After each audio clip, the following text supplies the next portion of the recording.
Un millionnaire force une serveuse noire à jouer du piano pour l'humilier, mais son talent surprend. Maya se leva ce matin-là, comme tous les matins, avec ce sentiment d'accomplissement humble, une sorte de tranquillité intérieure qui, bien que fragile, l'accompagnait. Il n'y avait pas de grande victoire à célébrer, pas de succès à afficher. Elle n'avait rien de précieux, rien que l'on pourrait qualifier de digne d'admiration aux yeux du monde. Ses possessions se comptaient sur les doigts de la main. Quelques vêtements usés, un petit appartement exigu qu'elle partageait avec sa mère et son frère cadet, et ce piano qui, bien que silencieux, occupait une place centrale dans son cœur. Mais ce qui était pour beaucoup insignifiant, elle le chérissait profondément, car dans cette simplicité résidait sa paix intérieure. Une paix forgée par des années de résilience, où l'on apprend à trouver l'équilibre dans les petites choses, à donner du sens à ce que l'on est et ce que l'on fait, même quand l'extérieur semble tout lui ôter. Chaque jour, Maya enfilait son uniforme de serveuse, et ce rituel, bien que routinier, était pour elle un acte d'honneur. Elle savait que son travail, aussi discret qu'il soit, était important. Au Palais de Lumière, elle servait bien plus que des plats raffinés. Elle servait des gens, des vies pleines d'histoires, de petites failles et de grandes illusions. Le restaurant était un endroit où l'opulence se mêlait à l'indifférence, où les sourires des clients ne cachaient que rarement leur mépris pour tout ce qui n'était pas à leur image. Mais elle, Maya, n'avait pas d'autre choix que de se fondre dans l'ombre de ce décor. Son rôle était de passer inaperçu, de répondre aux besoins sans jamais être vue, de glisser silencieusement entre les tables, son regard toujours baissé, toujours neutre. La discrétion n'était pas un choix, mais une nécessité.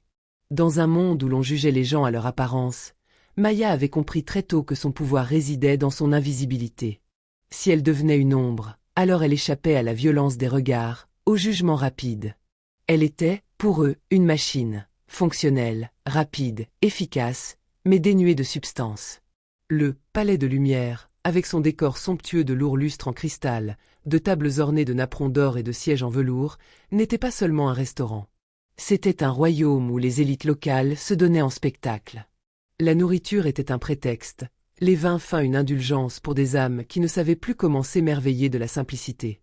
Les conversations qui se tenaient autour des tables étaient souvent futiles, parfois odieuses, mais toujours ponctuées de rires nerveux, de chuchotements dissimulés. Maya, derrière son sourire forcé, devait entendre les histoires de vie qu'elle ne comprendrait jamais, de pouvoirs qu'elle n'atteindrait jamais, d'opportunités qu'elle ne connaîtrait jamais. Pourtant, au fond d'elle, dans ce flot incessant d'indifférence, elle avait appris à se connaître, à s'apprécier. Elle savait que, sous l'uniforme, sous la silhouette effacée, il y avait une femme dont la valeur ne se mesurait pas aux richesses extérieures, mais à sa capacité à rester fidèle à elle-même. Ce soir-là, comme tant d'autres, le restaurant accueillait une soirée privée, une fête réservée aux invités de marque. L'anniversaire de Charles Delacroix, magnate des affaires, en était l'occasion. Delacroix, un homme au charisme glacé, imposait sa présence par l'ampleur de ses projets et la froideur de ses gestes. Il venait tout juste de prendre la tête d'une entreprise de télécommunications florissante, et son nom résonnait comme une promesse de richesse et de pouvoir. Dans ce monde où l'argent était synonyme de légitimité, Delacroix avait appris à se jouer des autres, à se nourrir de l'admiration qu'il suscitait tout en les méprisant dans le même mouvement. La foule autour de lui l'acclamait, comme des disciples adulateurs. Pour lui, la fête n'était qu'un moyen de consolider encore un peu plus son empire personnel. Le dîner se déroula dans une ambiance feutrée. Des plats d'une sophistication rare étaient servis avec une rigueur presque militaire. Des vins rares circulaient, et les invités se délectaient des plaisirs sensoriels tout en se vautrant dans des discussions insipides. Maya circulait parmi eux, son pas léger, ses gestes mesurés.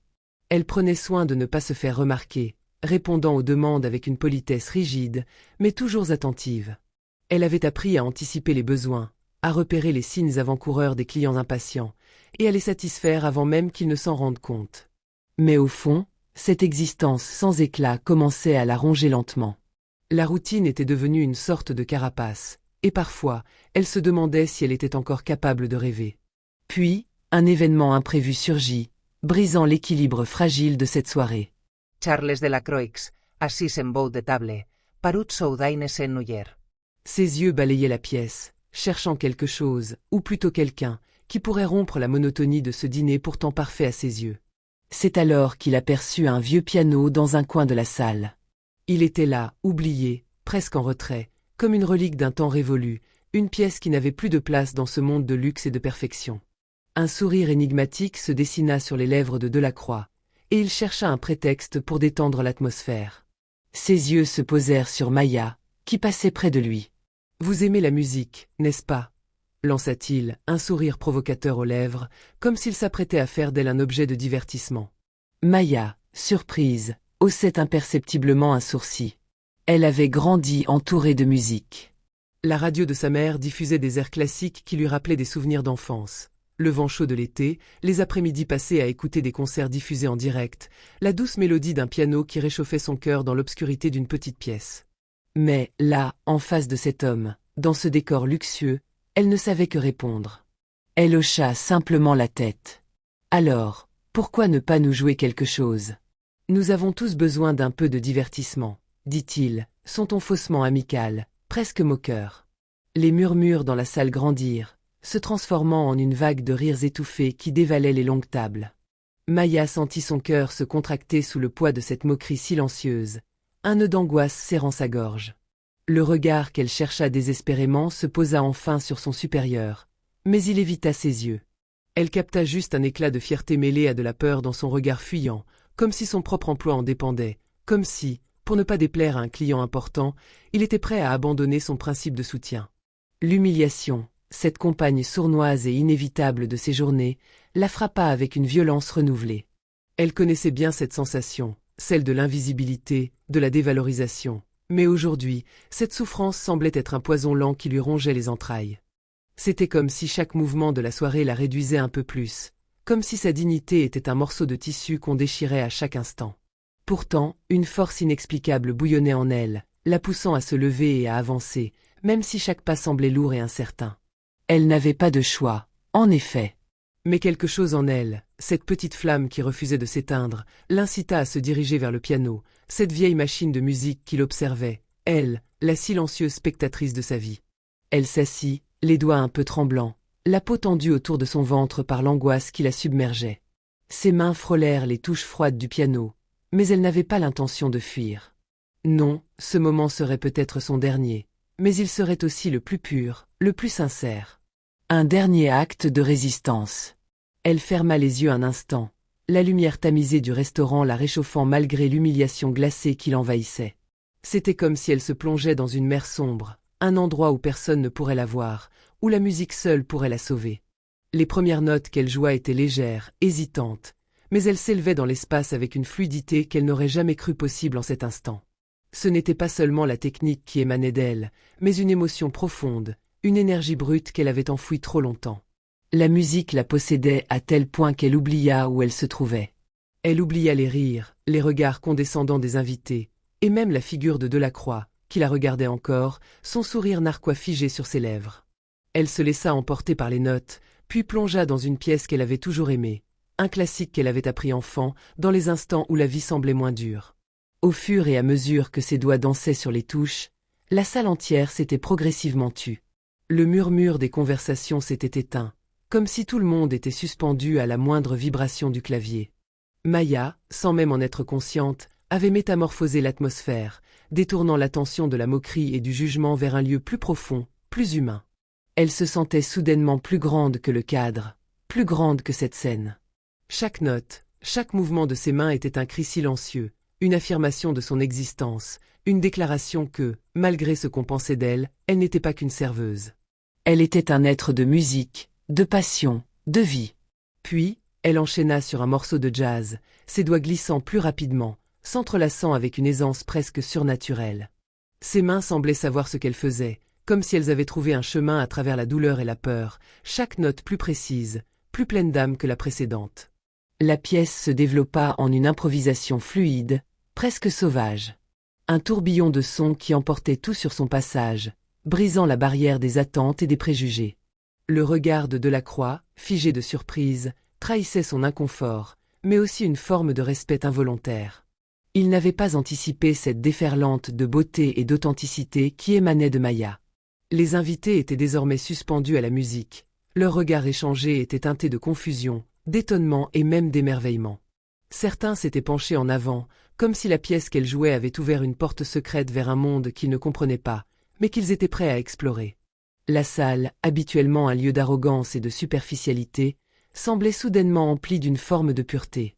Maya jouait, non pas pour les convaincre, non pas pour plaire, mais pour se retrouver elle-même dans l'étreinte de la musique, un exutoire à une vie marquée par l'ombre. Dans cette performance, Maya n'était pas la serveuse invisible, elle n'était pas l'objet de moquerie ou de jugement. Elle était un être humain complet, un artiste à part entière. Elle se libérait des chaînes invisibles qui la maintenaient dans la servitude. Ce moment de vérité était bien plus qu'une simple improvisation sur un piano poussiéreux. C'était son cri intérieur, sa manière de dire « Je suis ici, je suis réel, je suis plus que ce que vous voyez ». Lorsqu'elle termina, un silence presque sacré s'abattit sur la pièce, comme si le temps lui-même avait suspendu son souffle. Il y avait quelque chose d'intangible dans l'air, une énergie palpable qui flottait autour de Maya, la connectant à cette salle de façon irréversible. Les invités étaient figés, comme hypnotisés par l'intensité de ce qu'ils venaient de vivre. Puis, lentement, un applaudissement timide éclata, timidement d'abord, comme si les mains étaient réticentes à briser l'envoûtement du moment. Mais bientôt, le son des mains se rejoignant, frénétique et sincère, grandit, se propagea dans toute la salle, enveloppant la serveuse d'une reconnaissance qu'elle n'aurait jamais espérée. Au début, c'était juste un critique musical qui avait été invité par hasard, un homme connu pour sa froideur, sa capacité à démanteler toute forme d'art avec des mots tranchants. Mais son sourire discret trahissait une admiration qu'il n'avait pas anticipée. Puis d'autres invités, plus discrets, emboîtèrent le pas. Le murmure des applaudissements se transforma en un tonnerre discret de respect. Charles Delacroix, assis là, au bout de la longue table, sentit un frisson étrange courir dans ses veines.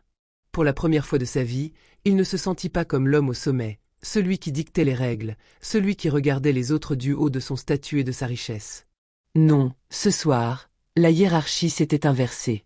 Maya, cette femme qu'il avait autrefois vue comme un simple instrument de service, l'avait rendu non seulement insignifiant, mais ridicule.